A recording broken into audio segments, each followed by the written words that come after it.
We're going live now.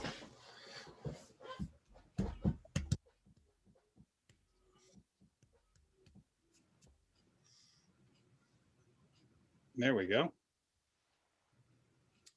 We're going live now.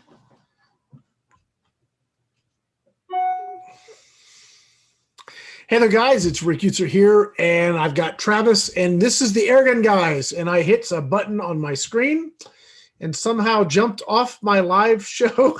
This is why I don't have any hair. All right, but we are now ready to start. Travis, how are you doing, my friend? I'm doing good, Rick. It snowed a foot again today, so I'm just putting up with the weather, socked in the house. Thank God I got plenty to do in the air rifle front, but no shooting, zero shooting. So it is what it is. Talk. I've got it tight. So pretty much this week, I've just been working with some of the people in the airgun world, just getting ready for the fall. Spring's coming up, and new lines are going to come out, and we're going to see some really neat new stuff again this year. Right. I think the industry is alive and well despite the coronavirus. So I think we're going to see some really cool stuff again, interesting new designs, and a lot of new product. Well, the airgun world has kind of exploded since coronavirus, and it's just going more and more because really getting busy. People are learning that there's alternatives to firearms. Let's just say for training, for hunting, for all these different things. So you have lots of different options out there, and before, like 10, 12 years ago when I started, if you wanted to say get a PCP, it was not as easy. Well, I mean, you could still just use a hand pump. That's always existed, but getting air into the gun was always really the hard part. And it was very expensive to do compressors or tanks or everything. But, now all that barrier to entry has gotten so low, realistically so, that the whole industry has changed, and it's really far more available than it used to be. And, one of the things, let's kind of go through some things here that are important to hit right up front, Travis. First of all, we have got the Airgun Expo coming out. Yeah, we do. And that's exciting, isn't it? That kind of goes to the point here, right? So there's so many people that are just getting into air guns that don't know a lot about them. And, SHOT Show is awesome. I love going to SHOT Show, but when you go to SHOT Show, there's like air guns are like 0.1% really. Yeah, I mean, the whole thing. It's a smidgen. And the worst part of that whole deal is, the live shooting aspect of it. You've been there, I've been there, all the industry leaders have been there. When you go out to range day, it's literally a no show. Yeah, as far as air guns at range day, there's like it's like one or two ever. It's hideous. It's really hideous. It's almost a waste of time to go there if you're an air rifle PCP or air rifle enthusiast, because you're not going to get anything out of it. Yeah, as far as range day goes, that's for sure. Now the show itself, there's lots of different, but the show is awesome. You got to walk a bunch to get just a little bit of airgun stuff. Get some good shoes. Yeah, exactly. But what we've decided to do, me and you, Gateway Airguns, Airgun Web Media Group, kind of, and as we're trying to get some other partners involved as well. We're going to be doing what's called Airgun Expo, and we have a website called The Airgun Expo, which will kind of give you a taste. Travis and I shot some footage a couple weeks ago, the last month really, and we've got all those videos edited. They're going to be going up on the site probably this week, Travis, just so you know. So We'll have examples of what range day could look like, or what the studio stuff's going to look like. I'd like to get together, we get some people, and we can do a sample roundtable kind of industry discussion type, or we'll do it on Zoom or whatever. So I think that there'll be some sort of meat on the bones where people can kind of see it, both folks that want to come watch, and also those that may want to advertise or exhibit their products, because the live range day is not limited to just one little booth. We can do as many live range days. If most people want live range day, well, then we'll just do a week of that. Right. we're open, right? Yeah. I mean, it's an open slate. This is Yeah. this is a first in the industry, and we're going to take advantage of it and see what the people like and see what they want to do, and we're going to listen to what they got to say, because Yeah. it's all about them, really. So we have set the dates. I know we've got a bunch of questions already stacking up here. So what I'm going to do is something that, first of all, if either Travis or I see something that says, "Oh, that's a good question," we're going to address it like right away. But what we'll probably do is just, guys, don't think we're ignoring you. Just go ahead and put your questions there. And yeah, we'll get to them. At the end of the show, we'll have like a time where we'll just go and answer questions. So, so please, if we get talking about something, it's kind of hard. We get our train of thought broke and and it's no fun.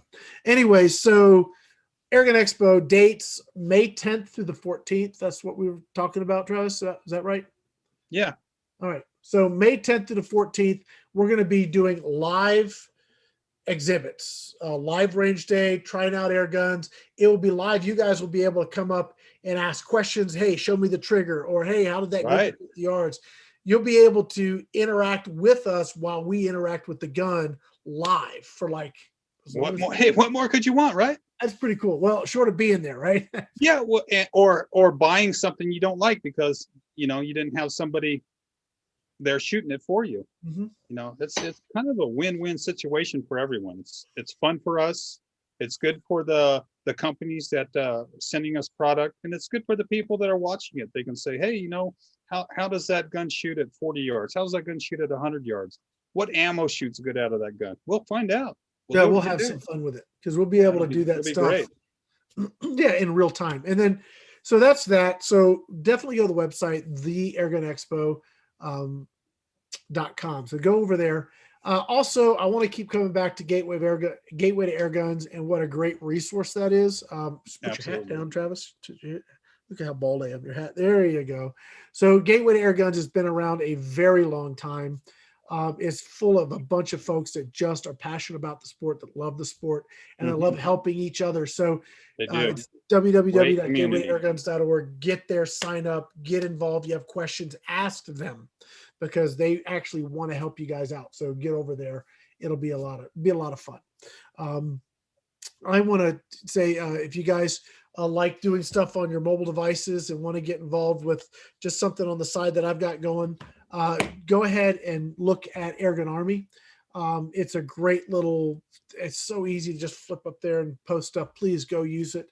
I know we've got some different manufacturers that are posting up there pretty regularly. So it's kind of a cool thing, and you can chat with each other and have fun there too. So the last thing is, if I can throw my own little self-promotion out for a second, Travis. Sure. All right. So he's very, very accommodating. Isn't he awesome? A nice guy. Yeah, you're a nice guy. Modern Air Gunners, a new channel I've got going out, and I did a video, came out yesterday on Airgun Web, and I kind of let you guys know that, I want to bring Airgun Web back to just the raw video or raw airgun reviews, and everything else I'm going to put in other places. So hunting videos and stuff will go on Airgun Web TV. The live stuff that I do will go on Airgun Web TV. Modern Air Gunner is going to be everything Air Gunner. It's going to be using the gun, playing with it, accessories, all that kind of stuff. Anything that deals with being a modern air gunner will be over there. And then Airgun Web will just be those straight reviews. Please, if you haven't subscribed over a Modern Air Gunner, please do so. We've got our first video in this new series on the compressors be out next Wednesday, and we'll have one every week, every Wednesday going forward. So trying to create these spaces where this content can live. And it's, if you guys want that content, it'll be there. If you want straight reviews, it'll be over here, and so forth. Now, Gateway to Airguns also has their own YouTube channel, and we're going to be doing what's called grip reviews. And Travis and I right now are working out the parameters, but what we're looking at are probably, I don't know, Travis, if you're going to have even time to do it, but long form sort of Consumer Reports type of reviews that are far more detailed than maybe you would get in other places. So we're going to be doing that at Gateway to Airguns. That's going to be grip reviews. We'll probably see some product there you probably won't be seeing over on my channels. It'll be different, new. Everything's going to be sort of spread out, but you're going to be able to get all this really cool content in these various places. So please, visit these sites, visit the YouTube channels, and please join up, and so that you never miss anything awesome about Airguns. So that was my pitch. Is that okay? Yeah. Done. All right. Done. So we got Titan Flyer here. He has an Airgun Leshy 2. Okay. This is one of the guns I can't wait to get my hands on. It is a semi-automatic, really compact squirrel slaying machine. So this is like right up my alley, you know, Yep. High quality. Airgun makes fantastic stuff. I mean, his stuff is top notch.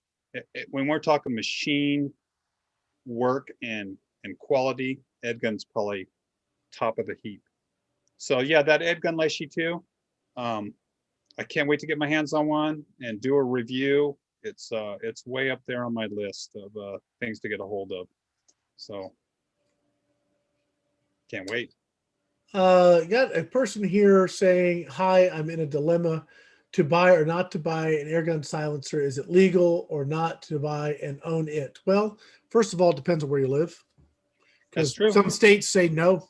Yeah, yeah. I mean, yeah, there's, you know, Illinois, New York. I mean, but most of the U.S. is perfectly legal. But you really need to look into your local laws.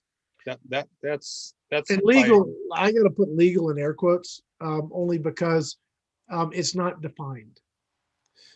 Yeah, I mean, it's not defined. Okay, so there's legal precedents though.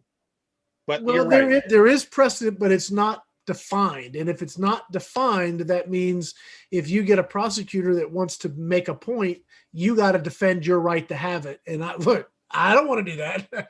Yeah. Right. So I think you really need to be very careful as to that. Look, I mean, a lot of the air rifles sold today are already suppressed anyway. Never enough for some people that always want to tinker, though, right, Travis? That's right, man. Nothing's ever enough. This guy will take a Marauder that's already super quiet. He gets the nut, and then he replaces the nut so he put another suppressor on the Marauder because the Marauder is just not quiet. Nothing could be quiet enough. Nothing can be. Noiseless is too loud. Yes. So we need a vacuum. It needs negative noise. We need negative noise, and Travis will be happy. Negative recoil. Needs to jump forward. I don't know if I'd be happy. I don't know if I really have a happy switch, but I'd be happier. Yeah. Yeah. In Illinois, gosh, Illinois is a state I probably wouldn't. Gosh, that's tough because you have to buy just to get an air gun over 177. You need to go to get it at a gun store. So yeah, you know, and there's companies in Illinois like Ninja Air. I mean, they're in Illinois. It makes you wonder why they're still there. Anyway, yeah, I don't know. I would. That's a legal question, and you really need to seek legal advice on that one. So, yeah. And really, the legal advice you probably need to find or go to is the attorney general of your state, because they're the ones that are going to be actually prosecuting the law. Yeah, I mean, there's no one perfect answer, that's for sure. But yeah, you know, most of the companies nowadays sell suppressed air rifles. No, I think the issue is with the removable suppressors, though, Travis. The integrated fix is one thing. It's the removable ones because. Yeah, maybe you could put it on a firearm. Yeah, it's a sticky wicket. There's no way. There's a lot of companies that sell, moderators, LEDs, silencers, whatever. Here in the U.S., and they sell hundreds and hundreds and hundreds of them. A year, thousands of them. I'll tell you this. Never have a problem. I'll tell you this: the BATF and they are fully aware of the airgun moderator. Oh yeah. Scenarios. They're not dummies. No. I mean, it is a very tricky. I mean, you can assuming things on the law that could put you behind bars is really a bad idea. It's not a good deal.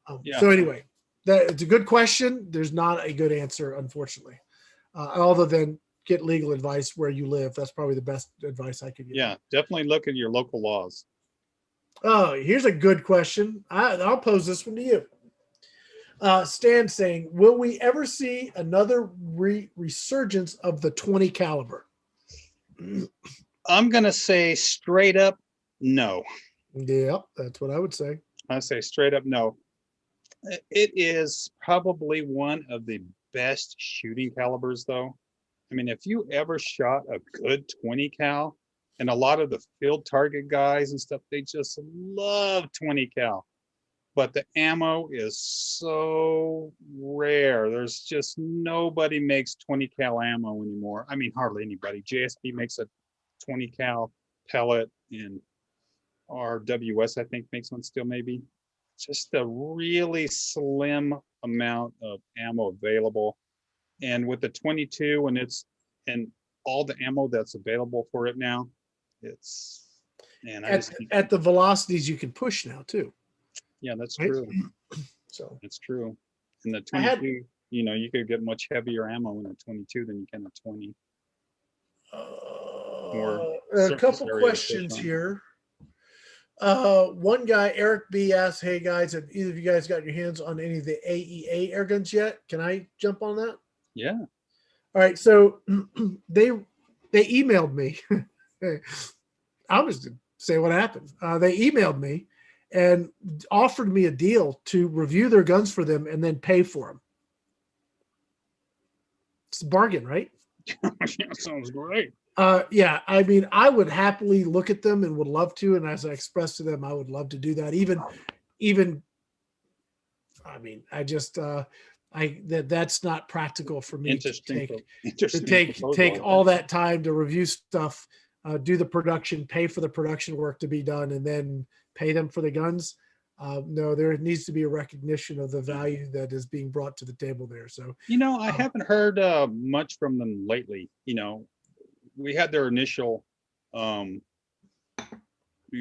into the industry, but I haven't heard squat from them in a little bit.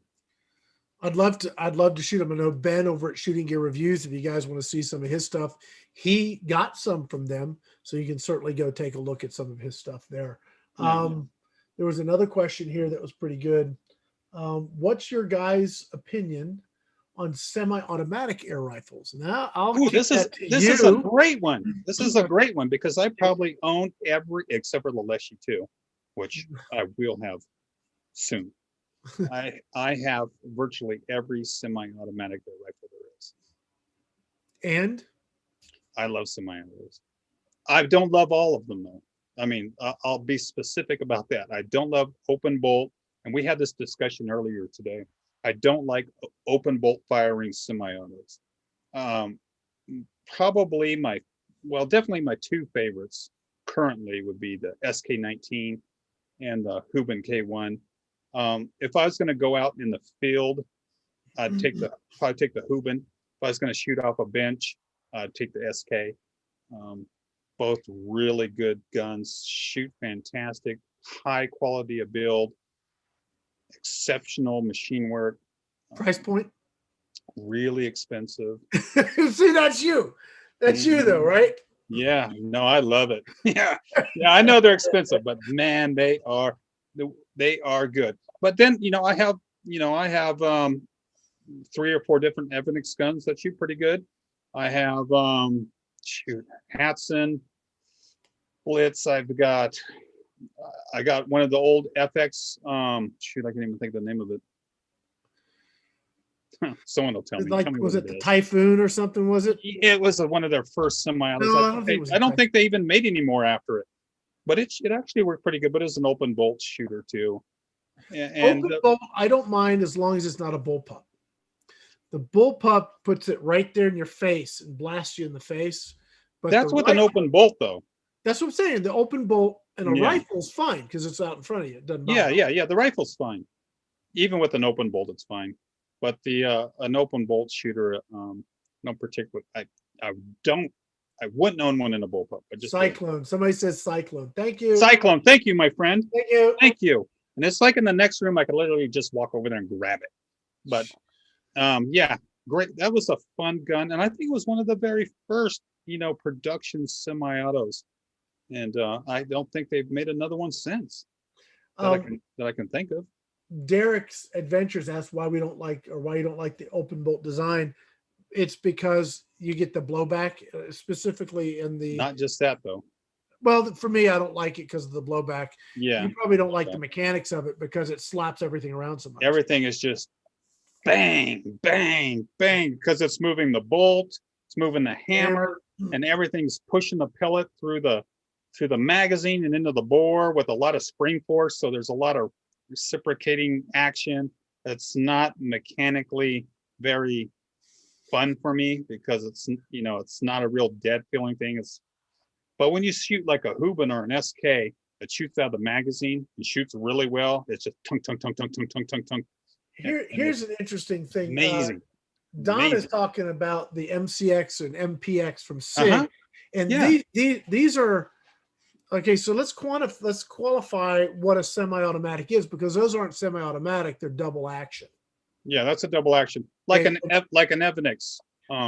What's the double action one? I got one. The AR6. AR6. Yeah, I got one sitting right there on the bench. So when actually the trigger, it's standing straight up and down right there.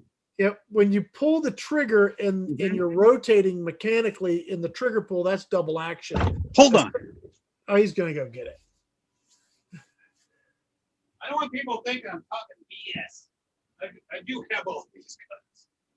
Okay, let's make sure. Geez, where Travis? Where did you get that beautiful air gun? You know, I got this from. Could it have been Airgun Pro Shop that you got that beautiful air gun? No, it wasn't them. So this is a double action, right?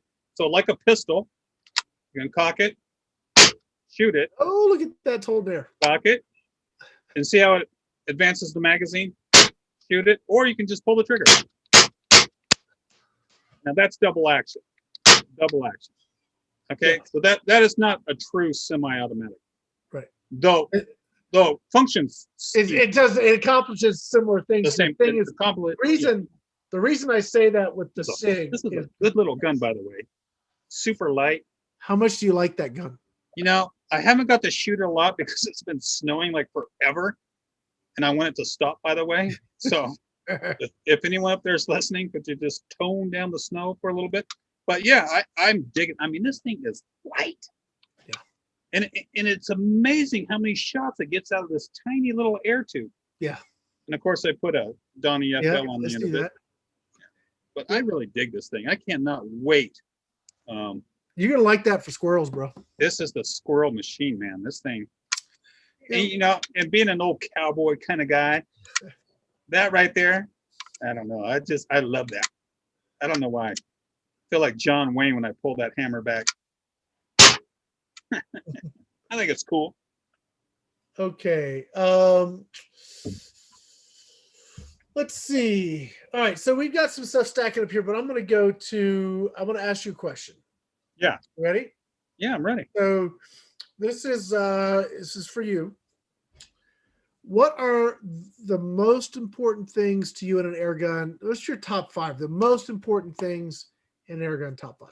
Okay, and this will go completely against the grain of, you know, what I do for a living, you know, designing air rifles, efficient air rifles, powerful air rifles. The number, and this is super petty, but the number one thing for me is how the dang gun looks.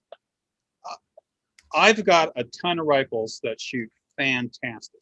They're great looking rifles, but they're ugly as sin, and I just never pick them up because they're butt ugly. So for me, I like a good looking air rifle, whether it's you know, beautiful walnut stock, or you know, a bullpup that's put together really well, or you know, the machining work. You know, that's the first thing that draws my attention, is how a gun looks. And then second, of course, is, you know, trigger for me. The trigger is number 2. I hate guns with a terrible trigger. I don't care how good they shoot. I don't care how quiet they are, how efficient they are. If they don't got a really good crisp trigger, and it doesn't need to be a 2-stage, it could be a single stage. As long as it's got a good trigger, that's number 2. And then 3 is accuracy. But, you know, I find number 3 accuracy being the least amount for me, because a lot of them shoot better than I can shoot anyway. Yeah. You know what I mean? Even $200-300 PCPs can shoot better than I can shoot. So it's probably the lowest on the scale of things. Okay. Well, that's not 5, but that's the top 3. Okay. That's 3. I just need That's 3. cool. That's cool. Yeah. I'm gonna grab some. I'm gonna have to you think. keep talking. I'm gonna have to think about that one for a little bit. If I were to pick the top 3 things for me, look isn't that important really because I'm not looking at it when I'm shooting it. I'm shooting it. Um, so I really don't care how it looks so much on the bench. I think how it feels ergonomically to hold it to me is really important. The balance and the weight needs to be right. That's why I don't particularly care for bullpups. I feel that for me, they're you coming. Yeah, I'm trying to find. I feel that the bullpups have that scope. I had this trigger assembly setting on a test fixture. I was going to show. Yeah. Oh well. Next time. Sorry, guys. Where were we? I'm sorry. Hey, I don't know. I was just talking about the things that I like most, and one was I don't care how it looks so much because I'm shooting it and I'm not looking at it when I'm shooting. Yeah. It. But you're not petty like me. No, well, I am in other things, right? So, I do like the triggers. I really like a good trigger. I could shoot anything, and I've had some guns that almost can prove that point. Because I've had to shoot some really crappy guns. I had this one gun one time that was so bad on the trigger pull. Of all things, and I won't say the manufacturer because I didn't review it and I sent it back with my notes, so I'm not going to call them out on it. It was so bad that the trigger gauge just registered error. It would not. That's how bad it was. Terrible. Absolutely terrible. It's no fun to shoot a gun with a 15-pound trigger pull. You probably don't remember this, but when I first started, I started out on all the brake barrels, and the thing at the time was that Charlie DeTuna trigger, right? Oh, so yeah. You swap out the gritty, crunchy, the gritty, crunchy Crossman trigger. And if you ever pull one of those out, it looked like a mountain range that you were grinding against the sear. Now you could just take that and polish it and do a whole lot better with just the stock trigger. But his trigger changed the geometry and actually really improved how those guns shot. They actually got much better because you weren't fighting the trigger. So for me, I think probably the trigger is going to be number 1. Hold and how it feels just as, just when I'm shooting it is probably number 2, and then 3 probably accuracy, because I would agree that when you're looking at guns now in the $300 price point that are shooting 1/2 inch to 3/4 inch groups at 50 yards pretty much all day, we've come a long way in a short period of time.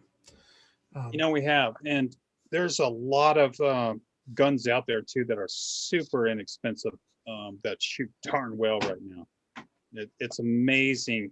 I think this last year, especially 2020 and the first part of this year so far, we've had quite a few I call them entry level guns because of, sub $500 guns come in that just shoot fantastic. The Origin's great. Yeah, that gun shoots great, and the Avenger. And then well, look, the Gauntlet before those, right? The Gauntlet was no slouch. The Gauntlet was a good gun. Gauntlet shoots fantastic. It's a great shooter. Take the old QB Chief, right? And I was getting better than inch groups at 50 yards with a QB Chief. So I mean that's a sub $200 gun that only needs 2,000 psi. So the accuracy nowadays, granted, nobody wants to shoot an actual gun, and we're not saying that it doesn't matter. But accuracy is almost a given now. I mean, when you have sub $200 guns, PCPs, that are shooting inch or better at 50, accuracy is almost a given. I mean, that's what I was saying earlier, when we asked me about my top 5 and number 3 being, I only went to 3, and 3 was my lowest because they all shoot pretty darn good, and most of them outshoot most people. So it's rare that you get one that shoots terrible. I've had some. Oh yeah, they're out there. They're out there. Yep. Oh yeah, it's the ones that make you work. You spend hours and hours and hours on the bench just to find out it ain't ever going to work. Yeah, go making this thing work. And there's been a few recently come out that's had some issues, and I hope they sort them out and get back on track. But yeah, there's but mostly I can say most PCBs shoot awfully darn well. Yeah. Yeah, my wife just texted me, are we manning the chat? Yes. We are paying attention to the chat as best we can, trying to watch it and there keep is a lot of questions. So, yeah. So you were going to ask me a question, Travis. You remember what it was? How did you, and everyone has their own story here, right, about how they got into air rifles, the business though, not just the shooting, but the actual business side, the reviewer, the engineer, the salesman. It seems like everyone has like a story behind it, and it's always like a surprise story. Like none of it was planned. I've never heard of one person that has had a planned, I'm going to get into air rifles and this is what I'm going to do for a living.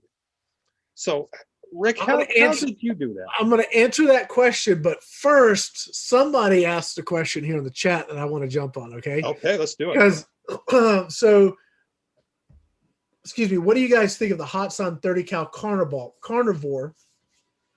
Question part one.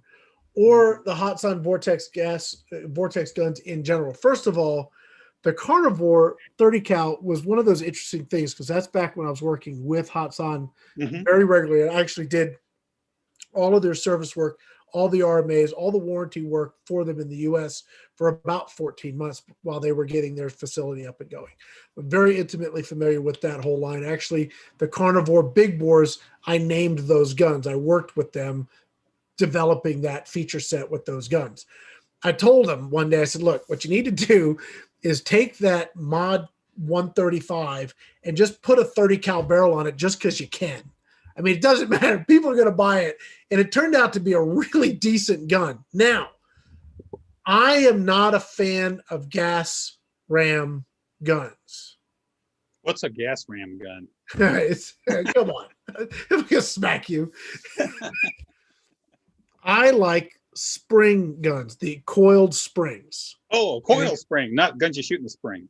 Oh my God. I love guns you shoot in the spring. Actually, I like shooting them all year long, but spring's pretty nice. All right, there's got to be an internal mute button here to mute Travis. All right, so I'm not a fan of gas ram guns, and I'll tell you why. They're too prone to failure. Okay, I've had far more gas ram guns sitting in the corner. Go pick them up, go to shoot them, and they go, bloop, ain't nothing left in the tank because the ram leaked. I've never had a spring gun just quit. I mean, I've had them wear out. I've had springs break, but even though I've had broken springs, still shoot. Okay, so when you lose a gas ram, you're done. I mean, you are done. And the Vortex, you can at least rebuild them. But I'm not a fan of the gas ram. One, because I don't think they're as durable as a spring. Now, I'll say this. If you take a metal coil and put it in something that isn't built well, the ends aren't machined, it's not cross-hatched and polished and lubed right, and the spring's flopping around in the doggone thing like that, it shoots horribly. Now, you could take a gas ram, put it on that gun. It will feel like it's shooting much better, but you still have a horrible gun because they haven't fixed all the other stuff. Does that make sense? It does. Okay. If you shoot break barrels. But if you take a quality spring with the right lube, you do what you need. I forgot the right word. You finish the ends so that they're not binding and grinding. The recoil is more manageable. You don't lose power, and the gun is more pleasant to shoot. But you need to tune a springer to get there. A gas ram sort of bypasses that, but it has a harsher recoil. And I'm very I question the durability. Now, I haven't shot springers like full time for many years. So they're like the SIG ASP-20 is probably my favorite break barrel. It just is. It's mid-range price. The thing's a 50-yard shooter all day long. Awesome gun. It's a gas ram gun. I don't know what SIG is doing. They've done a tremendous job with that gun. I love it. My favorite sort of Springer and period gas ram spring otherwise is going to be the TX200. It is phenomenal, and it's a spring. Walther did their LGV and LGU. Those are spring guns, and on their website before they stopped making them, the jerks, said spring by design, because they engineered all of that to work so unbelievably well. It was much easier to shoot than a gas ram gun because you didn't have the harsh, sharp recoil that you had to then deal with. So love the 30 cal just because they could do it. It's awesome. And I like a spring version of that over the gas ram. Now, to answer your question, I'm a computer guy. That's where I mean, that's what I do for a living. I'm an IT guy. Started our own ISP up in central Vermont. So we provided dial-up service before there was broadband. Before you guys had cell phones that could get internet, all right? Before the cell phones were even a screen like that, we were doing internet over dial-up modems hung on a Windows NT box. That's how we were doing it. So I've been an IT guy forever. Started building websites in 1996. So before Google, I was building websites. All right. So that's my background. I had a client call me sometime in 2004 or 5 and asked me about blogging. What was blogging? Would it be good for his business? And I said, I don't know. I just started playing with these air guns and I think are pretty cool. Let me start writing some articles, because have any of you guys ever been to the store and you see on the box, and Gamma's probably one of the worst, 1650 FPS. Gamma, Travis, you had some comments about that when we were shooting for the Airgun Expo, right? Yeah, so, 1650. And how? I mean, why? But why is another thing. But it is, you would get that and you would buy products based on that number, right? Yeah. You buy it. Everybody buys based on the number. I've got a video coming out soon. I'm going to get off track here. Just bear with me. A video coming out soon. You're not off track now? Anyway. What was the original question? How did I get involved in this? I'm getting to it. This is part of the point, Travis. Okay. Bear with me. We're getting there. We're getting there. God, look what you've done. No, seriously. So you buy based on this 1650, right? Yeah. And a guy recently, I did the video on the Gamma Magnum, which is, I love the gun. No, it doesn't hit 1650, but man, it shoots nice for me. I like that gun a lot. Even in 177, I like that gun. So he says the Hots on Speed Fire shoots faster than that. I'm like, well, no, it actually doesn't. But rather than just say that like I just did, I actually bought one. My own money, bought a Speedfire. We're going to do a video with the two guns. But that brings up why I started doing it, is because I was buying things based on that number. And then I bought a chronograph all excited to see these big numbers. And they were like 25, 30% lower. And so that shooting cotton balls out of it. The 800 feet per second is shooting 650. And I was like, wow. And then so I started writing these articles, and my client called me and I said, let me do this. I'm going to put these articles on a web page. And that's how Airgun Web started. And then Tom Gaylord contacted me, and then I went to Pyramid Air and so forth and so on. So all of this sort of started for me by accident. And then I found I really, really I loved the process of analyzing the products and then bringing something out that might be useful to somebody that might be interested in the product. So that's how I started. In 2008, I launched my first YouTube video, and then, I went on from there. So for me, it was not something that I, just like you said, I didn't just jump out and say, hey, I'm going to go be an airgun guy. Yeah. I loved shooting. Airguns became a way that I could shoot where I couldn't, because I couldn't shoot firearms like I wanted anymore. And so then that's how I got into the air guns, and then that's how I got into this. So there you go. Well, thank you, sir. Now we all know. Yeah, I think most people knew already, but if not, no. So hey, so we got some really good questions up here on the board. Let me go back up here. Man, they're coming in so fast I can't keep up. I know, right? So sorry about that. We're gonna get through some of them here at least. Eric B.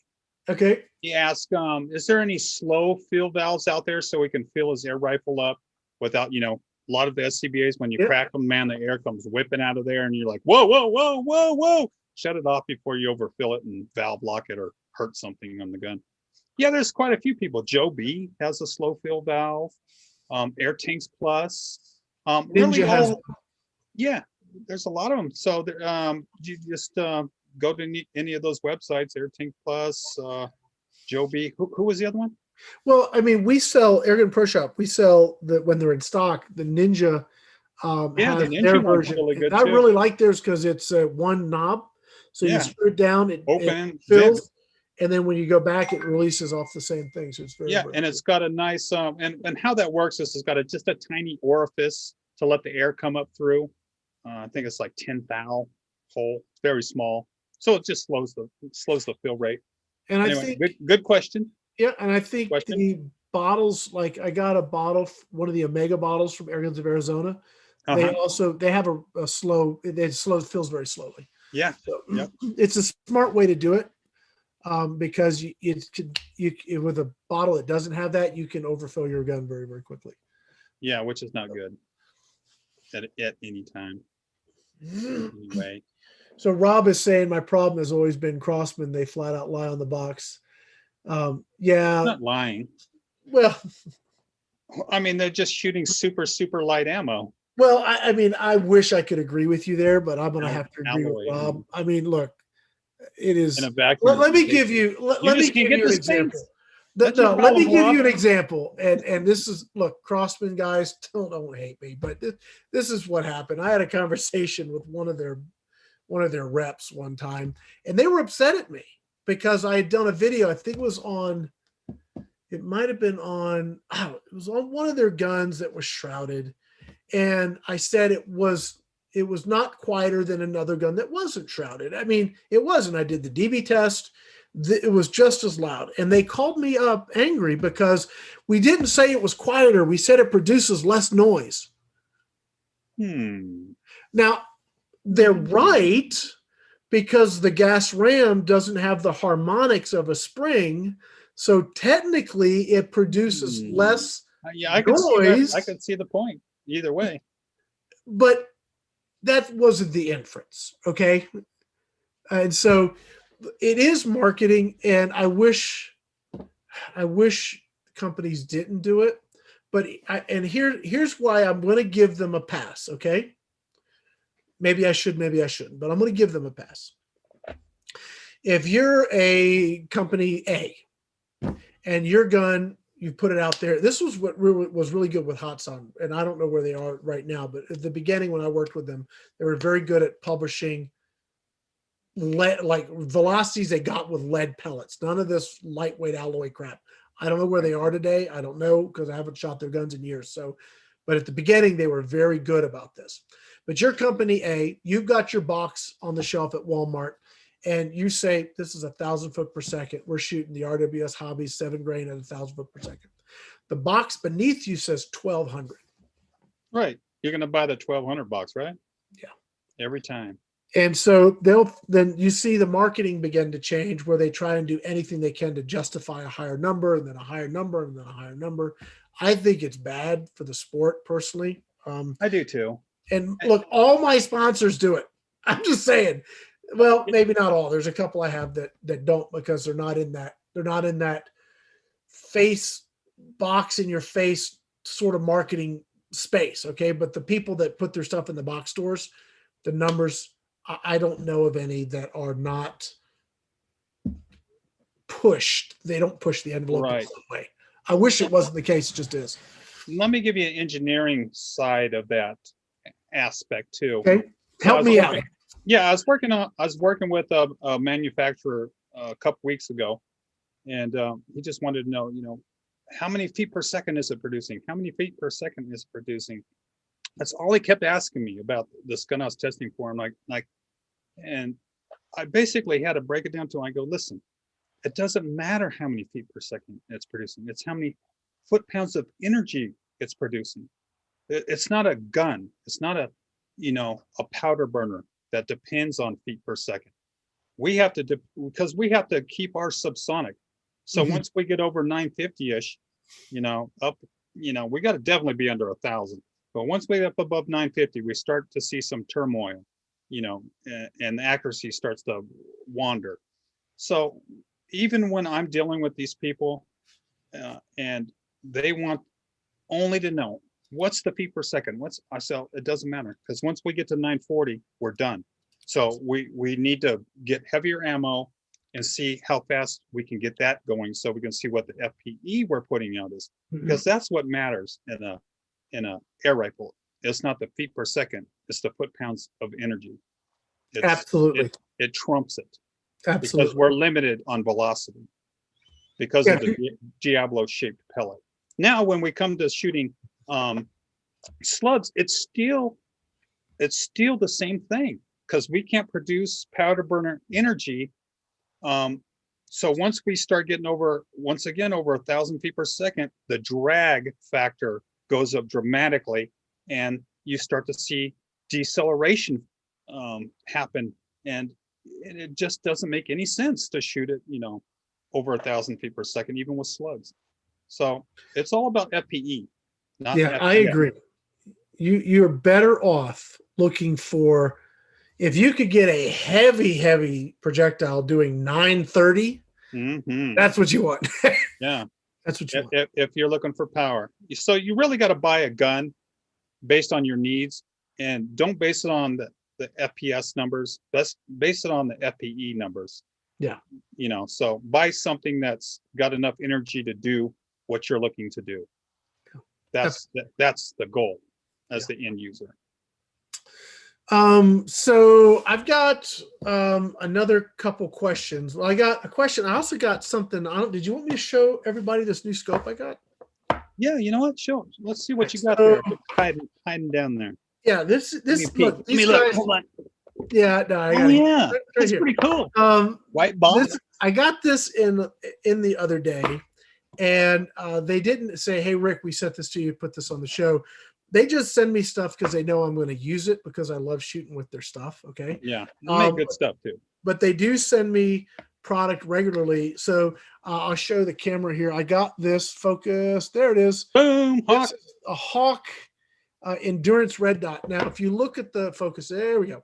If you guys go and look at the Hawk line, you have like the Vantage, and then the Endurance, and then the Frontier. You have this tiered system. So the Endurance sits above the Vantage. Now, I've been shooting mostly the Vantage red dots, but when John from Hawk was out here, I don't know, back sometime last year, and we did a video, it's on my website. It's on the Airgun Web YouTube page. He showed me this, and you were telling me a story, Travis. Here, I'm just gonna, you want me to tell that story? Yeah, tell a story about what happened. And that'll kind of bring us right into your product you got there from Hawk. Yeah, so I'm just gonna do this. Okay, so you unbox it. Hold on. I'm gonna put it back. I'm gonna put it back. Put it back. I'm gonna rebox so we can unbox. Hold on. Okay, so while I'm telling my story, you can pull that baby out of it. So my good friend up in Canada, Wes at Airgun Archery Fun, sent me a PP 750 pistol, an Artemis pistol, which I absolutely love. That little PCP pistol, love it. Go get one. And I bought a Amazon cheap $25, maybe $35 red dot, and I put it on there. Well, I was sighting it in, and I left the red dot on. The next day, I'm going to go out squirrel hunting. So I loaded up Spot the dog, who's now deceased, poor Spot, and in the PP 750. And we drove out for an hour. I get out there, and man, there's squirrels running everywhere. I pull the gun out.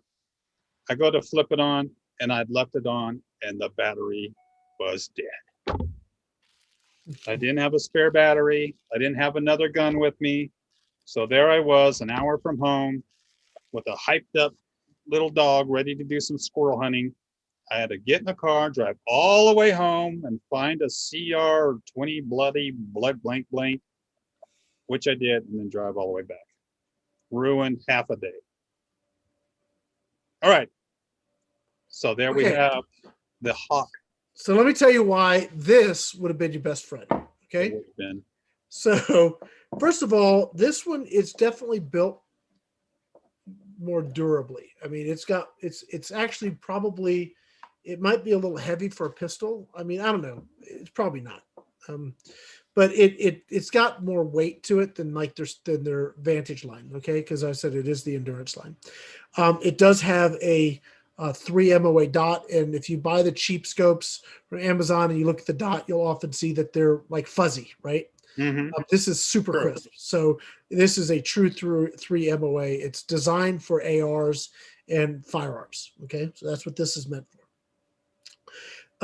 One of the cool features is it has this removable rail here.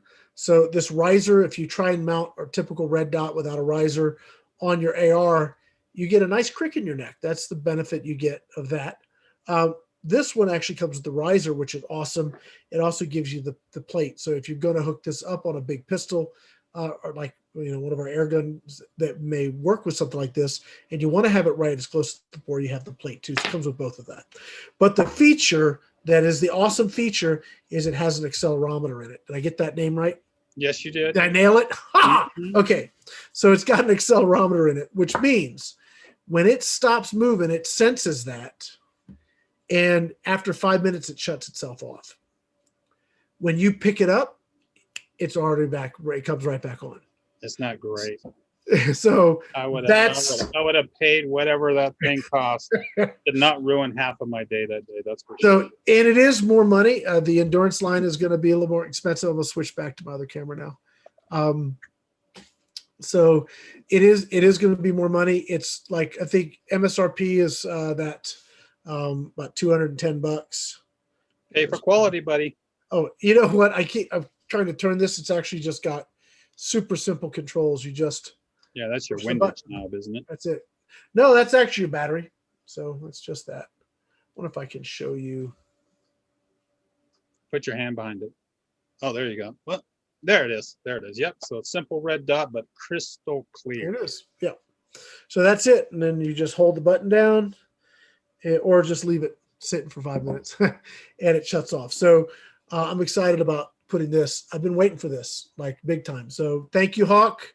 It's going to go to good use. Thank you, guys. And having that riser is super important, guys, if you're going to order a red dot for a rifle, because most of them don't come with a riser. Yeah. You will not be able to see jack out of it without a riser. Yeah. Now, here's an aesthetic that I care about. I hate the little rail risers you put on your rail. I hate extra crap. Like you have a rail and then rings and then I hate it. That drives me nuts. So maybe I'm a little bit like you. That's a look thing, and I agree with you 100%. I just extra knobs and stuff hanging out there. Don't like it either. So guys, we have just a few minutes. Let's grab some more questions here. Yeah. Let's see. Yeah. Somebody says $210. Damn. Buy an ACOG. Pricey. Well, buy an ACOG or buy, buy one of these other AR optics. Here's a simple question from ZenDog23. Please explain what a choked barrel means. Oh, I saw that. Thank you for finding that. I'll let you. Has that been out in the snow, man? Yeah, I got rolling around in the snow. But anyway, a choked barrel. So on the muzzle end of the gun, on the very, very end of it, the last half inch and probably way less than that, they squish it down. So there's maybe 1 to, and sometimes up to 4 thou, 5 thou on a super tight choke, and they squish it down. And what that does is when you shoot the pellet down the barrel, it resizes it right as it's leaving the barrel. So it takes out any imperfections that are maybe in the barrel or maybe in the pellet itself. That's what it does. Cool. And because the pellet doesn't really, it only touches on the head and the skirt. It's very, very light, 1,000 to 4,000 at the most. And so that's why a choked barrel on a slug can be counterproductive, because the slug doesn't need to be choked. Yeah, the pellet does. That's true. You don't. Yeah, you typically don't want to shoot a slug out of a choked barrel. Yeah. Though some slugs can shoot okay out of a light choke. J.R. Joy, K.R. Joy has been asked this question several times, so I wanted to just at least acknowledge it and maybe ask you, Travis, because I know you know the ins and outs of this. But he was talking about the GX oilless compressor versus I'm guessing versus the oil filled compressor. Now the JTS is oil filled. Well, there's two. Well, that compressor is made by the GX company, and they make two versions. The one is a greased version that you get off of Amazon, eBay, and whatnot.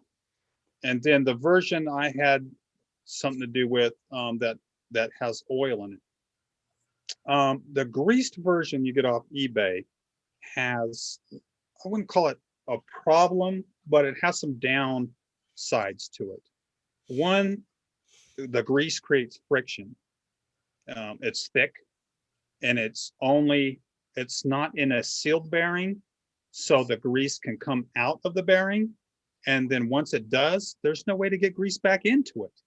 They give you a syringe to squirt into a little hole that, I don't know, falls down in the bottom of the crankcase, and that's where it ends up.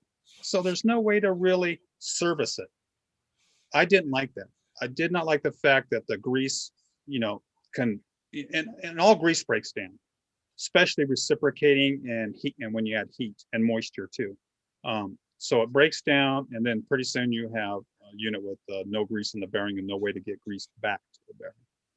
And the only bearing that needs to be greased, the only part on this compressor that needs to be greased is the crank bearing down the bottom. So it doesn't have very much oil in this compressor. So what I suggest is that they put oil. You don't produce it with the oil. It'll reduce the reciprocating friction because we're not fighting the viscosity of the grease. And you get a cooling effect too from the oil, from the oil splash, and it lubricates the bearing all the time. And then once the oil gets nasty after X amount of hours, you just change the oil, put new oil in it. So that's the only difference really between that unit and the Zizico unit, is except for the new one that just came out. We have a new unit that's coming out that has quite a few upgrades, and it's definitely a step up. So, but that's the difference. Okay. Last question, then we're going to go ahead and wrap it up. It goes back to the choke barrel thing. Okay. How do you know if your barrel's choked? Well, there's a couple different ways to do it.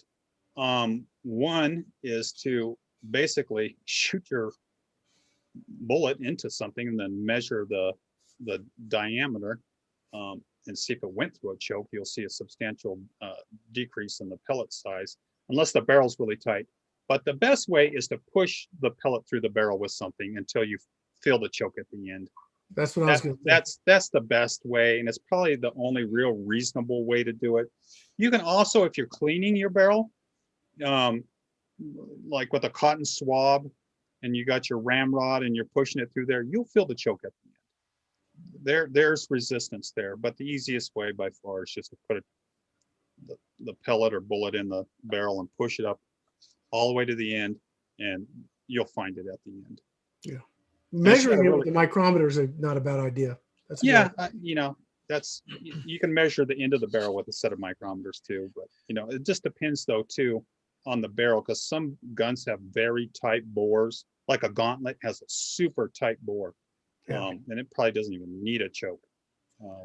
We got one last question we're going to take, and then we're going to wrap it up for tonight. I'm not going to try and say the initials, name, whatever. What is the most loved air gun each? Just saw that too. Yeah, for you two guys. Travis, you want to take that first? The most loved. Well, I use a lot of my air rifles for a lot of different things. So if you're saying the most loved, that's a real hard question to answer because I use them for a lot of different things. But if I was to say I could only have one gun, I can only have one gun.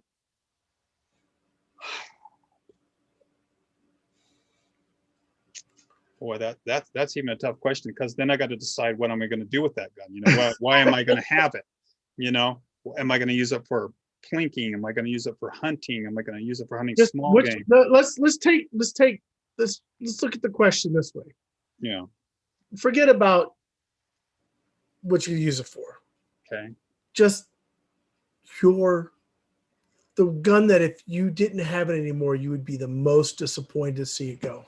The next gun. The next one. Man. The next gun. If I couldn't get the next gun, I'd completely. Man, that is some kind of cop out. Are you running for Congress? No. Goodness. I've got a lot of guns, but like I said, they all have different purposes. And if I was to choose one, then it would completely eliminate all the other reasons that I shoot the other ones. Like I have big bores for shooting big things. And I wouldn't want to take my FX22 impact out and try to. I got it. This isn't a weird. Okay. Thing. Okay. It's gonna sound weird. Okay. I don't know if I can say this. Might be too weird. That dog. Yeah. All right. What gun would you cuddle with in bed? That is a weird one. Well, it better be something with a wood stock and that's nice and sexy. It wouldn't be my impact, and it wouldn't be my Raptor. It'd have to be something sexy and nice. So if I was gonna do that, it might be the new Caden. Really? With that beautiful walnut stock it had on it. Wow. Okay. That's a beautiful gun. I do have an FX. I'm gonna grab it. I can't remember what the heck it's called. It's got the prettiest stuff. I'm gonna have to start doing my part from my studio back at the range. It is covered. Steal my guns. Here you go. Oh, here it is. Check this old girl out, man. But look at the stock. It's an old FX Tarantula. Can you see it? Can you see it? Look at that wood. Look how sexy that thing is. Look at that. That's a nice looking. You ever seen one of these, Rick? Never in my life. This is a cock on forward gun. Oh yeah, gotcha. It still has air in it. I haven't shot it in like a zillion years. That's cool. Look at that thing. Isn't that pretty? That's a nice gun. Yeah, FX Tarantula. I don't know if many people have seen these, but that's a beautiful gun. For me, it's going to be probably the Airarms TX200. Yeah, that's a pretty gun too. I don't own one of those though. That is it's an underlever Springer, and it's. You want to trade it for a Tarantula? I do not. You don't own one of these though. I don't. I'm going to stop right there with my own opinion. Cool. You don't have this is a cockeyed forward gun. I get it. All right. So is my Beeman or whatever. Yes. All right, guys. No, it was the QB78 with the cock forward CO2. That's right. I was going to call you out on that, but I didn't. Yes. Thank you. I'm a nice guy. Oh, my wife's giving me grief. All right, then we're done. Guys, thank you for coming out and hanging out with us. Had a ball with everyone. Yeah, and I hope Travis and I did better this time. Yeah. Tried to listen to your comments of last time and not be jerks to each other as much anyway. I didn't call him one name this time. I might have called him a few names. Join us. Not that I wasn't thinking about it. Yeah. It's just as good as doing it, right? Join us in 2 weeks. All goes well. Now, we will be starting to have these shows on the Gateway to Airgun channel. We want to build that channel up. And since I think that's a great place to have these kind of discussions, because these are the kind of discussions you would have on the Gateway to Airguns. These questions that you're asking, you can get these answered anytime, 24/7 there's something probably already been discussed on the forum with the exact question you've got already there. And there's just hundreds and hundreds of people on there that want to help you out. So that's why we're going to move the show over to Gateway Airguns YouTube channel. So I'll put a link in the description so you guys can get to it, and we'll do a little marketing. So we remind everybody, go to the new channel. And if you guys haven't subscribed to Gateway Airguns, please do. Well, let's say goodnight to some of these guys, Rick. Good night, Okay. Libra 7. Okay. Good night, James. Good night, Rocket. Good night, Mike's Backyard. Yeah. Canada. Good night, Scat Hansen and Scuba Steve. And Scott. All right. We'll see you guys next time on the Airgun Guys. All right. All right, guys. Have a great evening. Thanks for hanging out with us. Thanks, guys.